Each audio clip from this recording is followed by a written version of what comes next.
question. We're going to talk a little Gremlins. It's almost the 40th anniversary. We're 1 year away. Yeah, next year. What was your? How excited were you when you brought on to do your animated show, The Secrets of Mogwai, and going to the origin story? Really? Yes, I was thrilled. Okay, so when I first heard about the project, I have to admit I was like, oh, I don't know. I don't really do kids content. I don't necessarily know if I can do animation.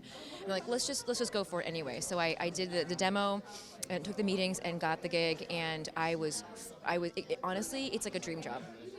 100% a dream job. I dig it. It's so fun, and I realized animation, like it's great storytelling. I mean, not only are we dealing with like the iconic franchise and a beloved character, and they're expanding upon it, but it's actually like really, really smart. It's really, really good, and it's totally from a composer standpoint, it's a dream come true. I'm getting to like try new things with the orchestra, just use the orchestra in a way that I haven't really been able to before because we usually don't get the budgets to do it. So now in the opening sequence, we had this cute fairy tale. We're looking at all the Mogwai, they're so cute, and then 5 seconds later you have an eagle that wants to eat them and kill every single one. How did you set the musical tone for that? Because you had to do two very change of tone within the first 3 minutes of the show. I mean, I think it's like anything, right? It's like I felt a true audience member at first because I'm watching it for the first time and I'm like, oh, okay, so that's what we're doing. So you kind of follow the story, but yeah, it's scare the kids, it's the Amblin way. I feel like, start out with one thing and take this on a journey and, really make it a total immersive, emotional experience. You also, it's set in China, so did you have to do, what was that process for you kind of making music for shows set in China?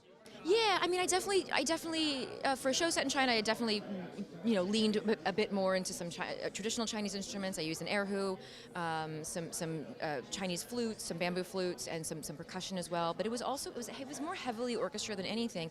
But I would say that's what the creator Chung was really after. He really wanted to like lean into it. We don't need to make this accessible for people. We don't need, it's going to be accessible, but we don't need to shy away from it and do like a modern approach to Chinese music. He's like, no, we're in the 1920s. Stick to the decade. Stick to the feel of it. Stick to the country of origin. So yeah. You mentioned being scared. I really enjoyed how you guys are tackling issues like animal rights, torture, circus. Like that is, I was blown away by it when I was actually watching it for you. Is that really one of the reasons you want to do it? Because you kind of you get to explore really dark themes and do animation. Yes, like all the yes on that. But I don't think I knew it was as dark as it goes.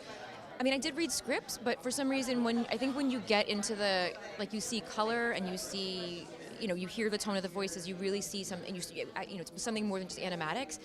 I'm suddenly inspired. It's suddenly like a whole different thing. And it was actually just, like I said, it was really amazing and really fantastic to be able to switch gears, to do something emotional. And that was a big thing too. They really wanted to lean into the emotion the entire time. They're like, don't shy away from the horror, don't shy away from, there's even some psychological torture. I'm pretty sure there's psychological torture in here. Where like Sam is being mocked for his fear and his guilt. Yeah, so we're really going in, again, it's the Amblin way. But I think it's great writing. And I think it's actually pretty refreshing, because they do the right amount of making it safe for the audience, bringing it back and giving us our ground, our Sam and our Elle and Gizmo himself, just letting us branch out there and then, get scared and then come back to something that we know, Did you want to honor the original music or the score of Gremlins, or did you just homage to it, or did you want to depart too? All the above, and that was the request. We talked about, do we do the 80s synth here? Do we do, do we do that kind of thing?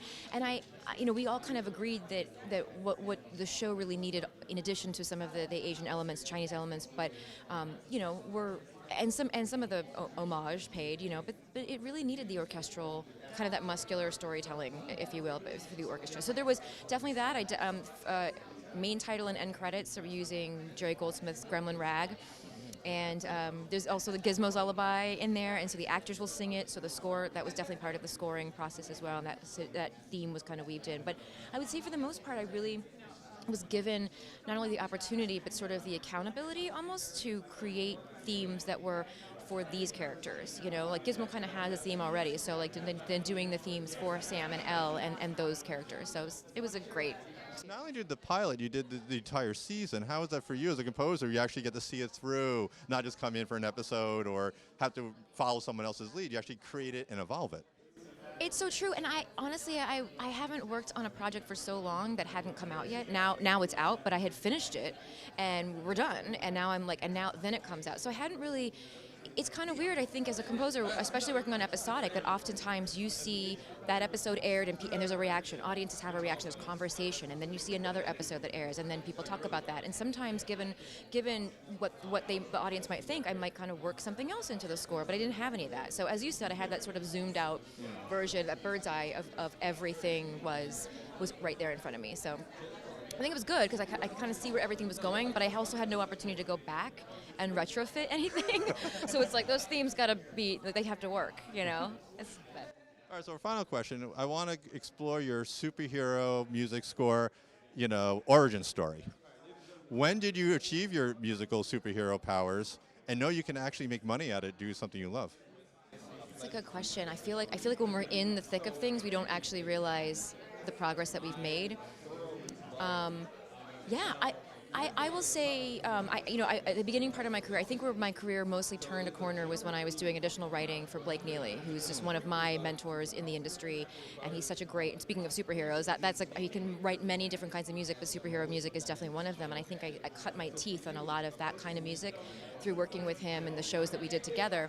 And I would say maybe it was around then, or maybe it was like shortly after when I got Kung Fu, another kind of superhero show in a sense, and just being able to kind of, I say flex in a really respectful way, but just basically like, hey, I'm in the driver's seat now, so I have to kind of really make this work. And I feel like that, that first show, and even Gremlins to a certain extent, which is a completely different kind of music from like a hybrid score than you have a very heavily orchestral score. I feel like that was the kind of moment where I was like, yeah, I can do this. I'm doing this. And I think I was doing it long before then, but to your point, I don't think it really happened in my head until more recently than maybe even my track record would show.